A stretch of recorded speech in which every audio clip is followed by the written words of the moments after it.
Alors bonjour à tous, aujourd'hui nous sommes très heureux de vous annoncer une nouvelle sortie. C'est un ouvrage de Saint Jean Chrysostome.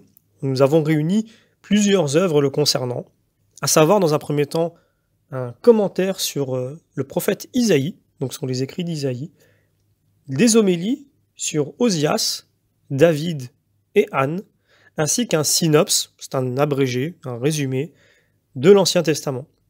Alors à travers cette œuvre-là, comme vous l'avez vu, nous avions déjà mis en ligne les psaumes, qui sont des homélies sur les psaumes de Saint Jean Chrysostome, ainsi que le livre de la Genèse. Et là, nous avons globalement, même s'il reste encore certains traités, nous avons globalement terminé les commentaires de Saint Jean Chrysostome sur l'Ancien Testament, sauf erreur de ma part, et nous allons bientôt commencer les commentaires et homélies sur le Nouveau Testament. Notre but, évidemment, c'est de mettre à disposition des œuvres qui, pour nous, sont très importantes et qui sont difficilement, voire pas disponibles. Et pour nous, que Saint Jean Chrysostome soit si peu diffusé, si difficile d'accès, tout simplement, c'est assez étonnant, voire scandaleux, quand on connaît son importance dans l'Église. Alors voilà, vous pourrez trouver donc cet ouvrage en ligne, vous avez le lien qui est indiqué dans la description.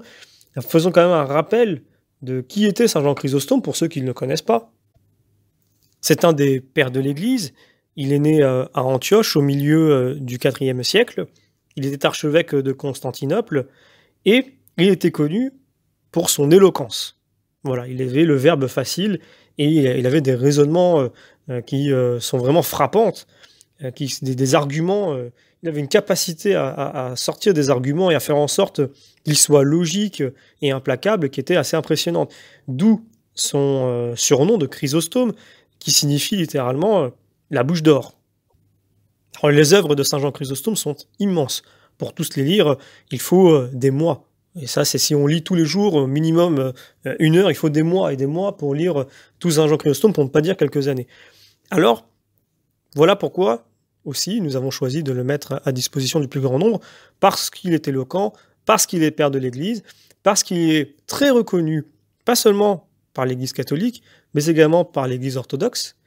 Et donc, de ce fait, c'est vraiment un trésor commun que nous partageons. Et quel trésor!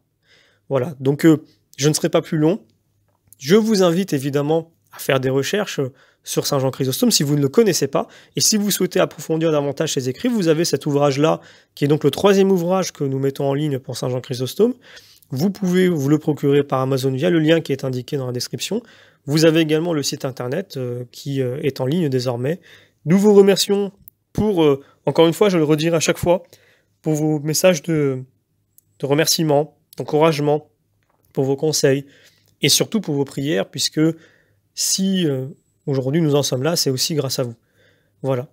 Remercions le Seigneur, rendons-lui vraiment grâce pour tout ce qu'il fait au sein de notre Église, qu'il nous permette également de pouvoir toujours faire les bons choix, parce que nous savons que le temps est court et précieux, et je rappelle que les bénévoles qui travaillent sur ces projets-là ne sont pas ni des personnes du clergé, ni des laïcs consacrés, ce sont vraiment des laïcs lambda dont je fais partie, qui ont une vie de famille, qui ont un travail, etc. Donc ils font le maximum sur leur temps libre pour permettre à leur façon, à chacun sa façon. Il y a vraiment toutes les compétences, tous les talents dans l'Église, de faire rayonner l'Église, de la rendre accessible, de permettre que les gens puissent cheminer vers Dieu à travers l'Église.